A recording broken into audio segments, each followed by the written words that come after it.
आप सभी को नमस्कार और आज के इस प्रेस कॉन्फ्रेंस में आप सभी का स्वागत है। जो भी आप सभी प्रिंट मीडिया और इलेक्ट्रॉनिक मीडिया से आए हैं, आप लोगों का आज बुलाने का कारण और वजह यह है कि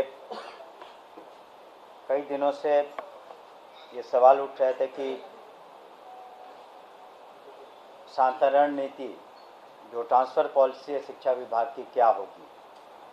तो इस पर हम लोगों ने काफ़ी व्यापक विचार विमर्श किया।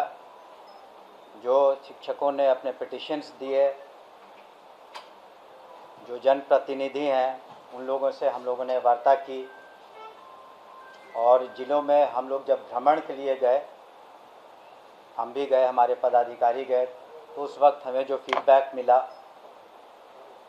तो कुल मिलाकर के हम लोगों ने उसके बाद एक पॉलिसी बनाई और पॉलिसी को यथासंभव हम लोगों ने बहुत ही उदार रखने का काम किया है, ताकि जो भी शिक्षक हैं हमारे,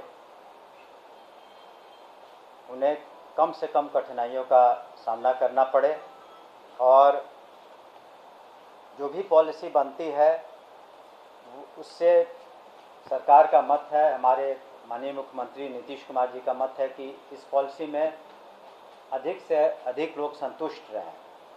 और हम समझते हैं कि जो हमारी पॉलिसी बनी है उसमें अधिकांश शिक्षक संतुष्ट रहेंगे, क्योंकि इसमें व्यापक विचार विमर्श हुए हैं और साथ ही साथ हम लोगों ने शिक्षकों की जो कठिनाइयां हैं उनको भी मद्देनज़र रखते हुए ये नीति बनाई है। और इस नीति में हम लोगों ने ध्यान दिया है कि न सिर्फ जो सक्षमता जिन लोगों ने पास किया है 1,87,000 से ज़्यादा, या बीपीएससी के थ्रू जो लोगों ने परीक्षाएं पास की हैं और जो ज्वाइनिंग किया है 2.25 लाख से ज़्यादा, या कुछ और लोग हैं जो पुराने शिक्षक हैं 1995 के कमीशन पर, तो सभी लोग अपना इसमें पिटिशन्स दे सकते हैं। एक समय सीमा हम लोग निर्धारित करेंगे और एजुकेशन डिपार्टमेंट के पोर्टल पर उसको अपलोड करेंगे और हम लोग उसमें उन लोगों को 10 ऑप्शन देंगे, शिक्षकों को 10 ऑप्शन देंगे, काफ़ी ऑप्शन देंगे। 1 2 3 4 5 6 7 8 9 10 ऑप्शंस रहेंगे उनके पास। और यथासंभव हम लोगों ने कोशिश किया है कि जो शिक्षक हैं अपने ही ज़िले में रहें। पहली बात तो ये है कि अपने ही ज़िले में रहें ताकि उनको सुविधा हो अपने ही ज़िले में।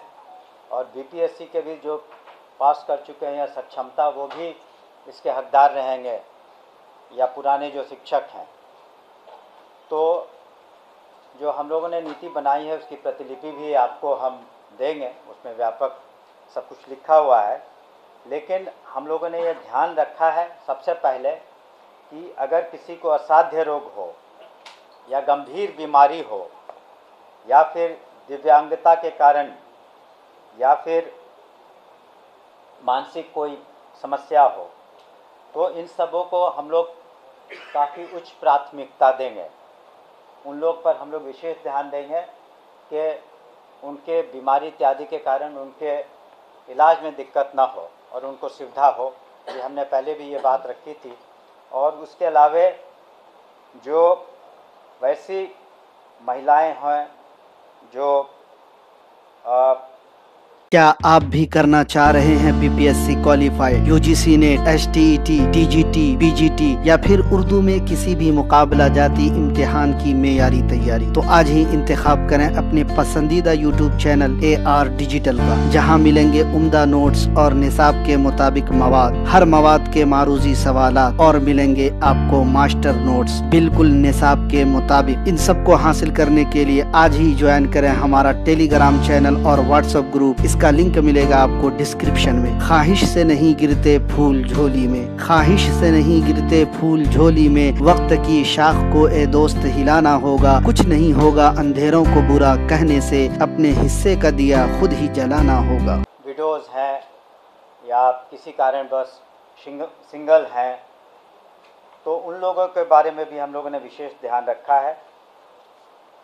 और महिलाओं का जहाँ तक प्रश्न है, गृह पंचायत से हट के पुरुषों को अनुमंडल से उसी ज़िले में बाहर रख करके हम लोगों ने ये नीति बनाई है। और जो एक बार जब पोर्टल पर ये लोग अपना एप्लीकेशन अपलोड कर देंगे तो उसको हम लोग निर्णय लेंगे उस पर। लेकिन इनकी ज्वाइनिंग हम लोग दिसंबर माह में कराएंगे, ताकि छुट्टियों के वक्त, ताकि अभी जो पढ़ाई सुचारू रूप से चल रही है किसी तरह से डिसरप्ट नहीं हो, उसमें किसी तरह का व्यवधान उत्पन्न नहीं हो। हम माननीय मुख्यमंत्री नीतीश कुमार जी को भी धन्यवाद देना चाहेंगे कि उनके दिशा निर्देश में ये जो नई नीति हम लोगों ने ट्रांसफ़र की है, उसमें हमने शुरू में ही कहा कि अगर किसी तरह की बात हो जाती है, कुछ विसंगतियाँ, सारे मेहनत और सभी फैक्टर्स को हम लोगों ने लिया है, कोशिश की है, तो अगर कहीं न खुदा न खास्ते अगर कुछ कमी कहीं रह गई, तो इसी कारण इसका निराकरण करने के लिए हम लोगों ने पहले जिला स्तर पर डिस्ट्रिक्ट मजिस्ट्रेट के लीडरशिप में एक कमेटी बनाई है कि वहाँ जिला स्तर पर इसका निराकरण हो सके, या फिर डिविजनल कमिश्नर के लेवल पर भी हम लोगों ने कमेटी बनाई है। और विभाग का तो अधिकार रहेगा ही हस्तक्षेप करने का। तो अगर किसी को किसी तरह की परेशानी है या इस ट्रांसफ़र नीति के अधीन भी कुछ विसंगतियाँ रह गई हों, तो उसको हम लोग इन कमिटीज़ में एड्रेस करेंगे। तो हर व्यापक पैमाने पर हम लोगों ने विचार विमर्श किया है, सभी के जो विचार हैं उसको हम लोगों ने डिस्कस किया है, हमारे सीएस साहब से और सभी पदाधिकारियों से हम लोगों ने डिस्कशन किया है, और उसके बाद ये नीति लाई है। लेकिन एक बार जब उनकी नियुक्तियां, जो प्रोसेस चल रहा है, ख़ास करके जो नियोजित शिक्षक हैं, उनके काउंसलिंग के बाद उन्हें नियुक्ति पत्र भी दिया जाएगा। उसके बाद वो लोग सरकारी सेवक हो जाएंगे।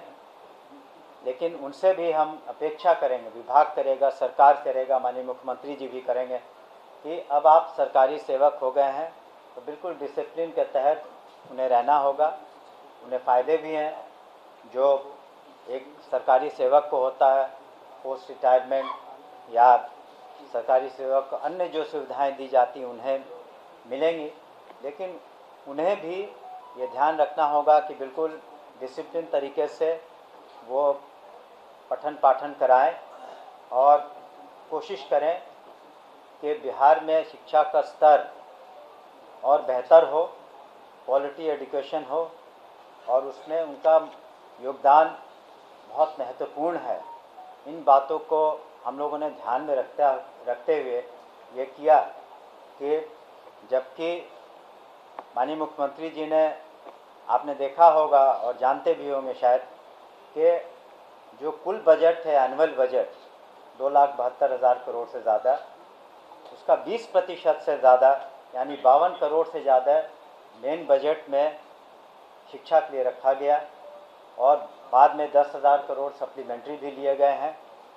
तो ताकि हम लोग हर स्तर पर, चाहे पढ़ाई लिखाई हो, मिड डे मील हो, चाहे वो पोशाक हो, साइकिल योजना हो माननीय मुख्यमंत्री जी की, कहीं किसी तरह की कमी नहीं आए। और जो प्रोत्साहन राशियाँ दी जा रही हैं, स्टूडेंट्स को क्रेडिट कार्ड दिए जा रहे हैं, कहीं कोई कमी नहीं हो।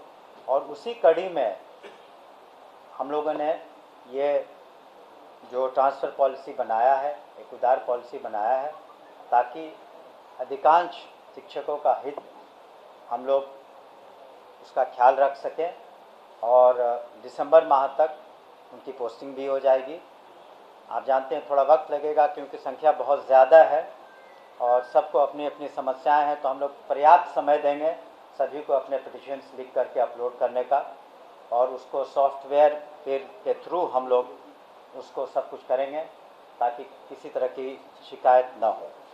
जो अनुकंपा के मामले थे तो उसमें भी हम लोगों ने कैबिनेट करा लिया है और 6421 अनुकंपा के मामले थे, उनको भी हम लोग कुछ समय से लंबित थे ये मामले, तो उनके परिवार के लोगों को भी हम लोग निश्चित रूप से कोऑप्ट कर लेंगे एजुकेशन डिपार्टमेंट में।